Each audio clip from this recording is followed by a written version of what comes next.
कहते हैं पाप राजा और रोग गरीब और कमज़ोर को ही सताते हैं। नमस्कार, द इमेज मीडिया गुरु में आपका स्वागत है। आज हम चर्चा करेंगे बांग्लादेश में हो रहे अल्पसंख्यक हिंदुओं पर अत्याचार और उनके दमन पर। क्यों हो रहे हैं अत्याचार, क्यों हो रहा है ये दमन?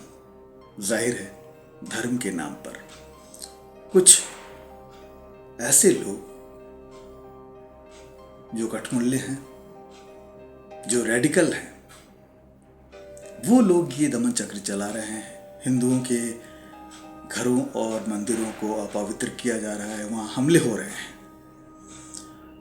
2 महीने पहले जब शेख हसीना सरकार का पतन हुआ, इन्हीं अराजक तत्वों ने एक बड़ा मूवमेंट खड़ा कर दिया और ऐसा आभास दिया पूरे विश्व को कि शेख हसीना सरकार दमनकारी नीति चला रही है और अपने लोगों पर गोली चलवा रही है, उनको मरवा रही है। और पूरे देश में, वहाँ बांग्लादेश में एक मूवमेंट चलाया गया। यहाँ तक कि पुलिस और रक्षा बल के लोग थे, वो भी उस मूवमेंट में शामिल हो गए, शायद डर के मारे या कट्टरपंथी ताकतों के दबाव की वजह से।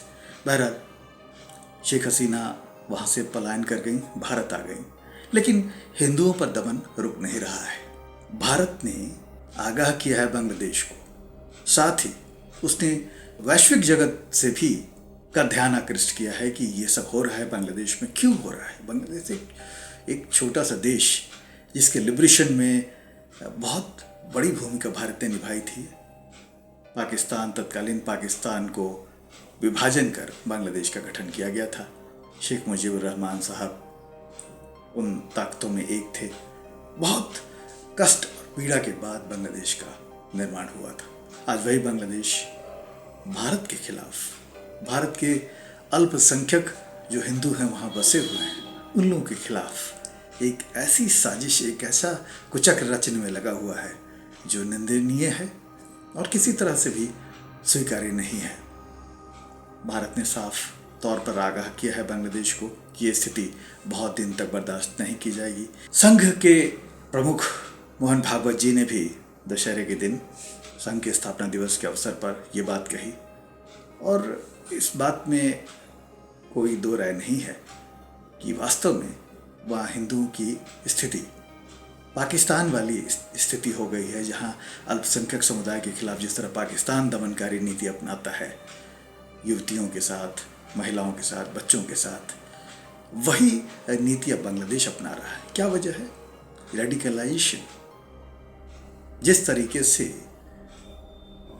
वहाँ ऐसे तत्व जो कठमुल्ले हैं, जो बहुत ज़्यादा कट्टरपंथी हैं, अगर ऐसी ताकतें स्टेट गवर्नमेंट के साथ, वहाँ की सरकार के साथ उनकी नीतियों को परिचालित करने लगेंगी तो ऐसा होगा। नोबेल पुरस्कार विजेता मोहम्मद यूनुस साहब को जब बांग्लादेश के इंटरिम गवर्नमेंट का कार्यभार सौंपा गया था, 2 महीने हो गए, लेकिन स्थिति अभी तक बदली नहीं है। जाहिर है अभी अगर कदम नहीं उठाया गया तो भारत के ही परिप्रेक्ष्य में नहीं, ये वैश्विक परिप्रेक्ष्य में बहुत बड़ा खतरा बनकर उभरेगा। अब स्थिति यह है कि हर वैश्विक आतंकवादी घटना में कहीं ना कहीं पाकिस्तान का हाथ माना जाता है। वो दिन दूर नहीं जब बांग्लादेशी भी ऐसे मामलों में इन्वॉल्व पाए जाएंगे। ये केवल अल्पसंख्यक समुदाय की बात नहीं है, भारत में भी बांग्लादेशी लोग आते हैं और रहते हैं, बहुत कहीं छुप के, कभी किसी तरीके से नकली कागज़ बनवाकर, फर्जी कागजात बनवाकर उसके ज़रिए रहते हैं। भारत सबको समाहित कर लेता है। उदार भारत को ये दिन देखना पड़ रहा है कि हिंदूवादी जो लोग हैं, हिंदू अल्पसंख्यक जो लोग हैं, उनके मंदिरों, उनके स्क्रिप्चर्स, उनकी जो जीवन शैली है, उनको नष्ट किया जा रहा है। ये बहुत बड़ा मुद्दा है और आगे के दिनों में अगर बांग्लादेश सरकार नहीं चेती, अगर वहाँ की जनता ने अपना, आम जनता तो अलग है इन अराजक तत्वों से, लेकिन जिस तरीके से ये विभाजनकारी लोग, ये सही बात है कि ये कहीं ना कहीं किसी के हाथ में खेल रहे हैं। पाकिस्तान का नाम तो सब जानते हैं, इसके अलावा भी कोई ना कोई है जो उनको शह दे रहा है, ये बढ़ावा दिया जा रहा है और इसके परिणाम बहुत दुखद होंगे। क्योंकि टिट फॉर टैट की नीति वाले लोग यहाँ हैं, यहाँ भी हैं।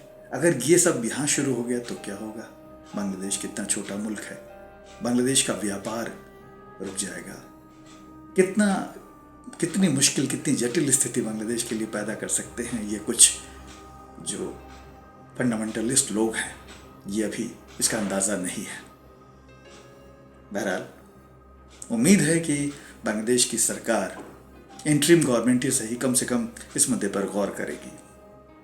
कल मीडिया गुरु फिर किसी मुद्दे पर आपसे मुखातिब होगा। तब तक के लिए नमस्कार।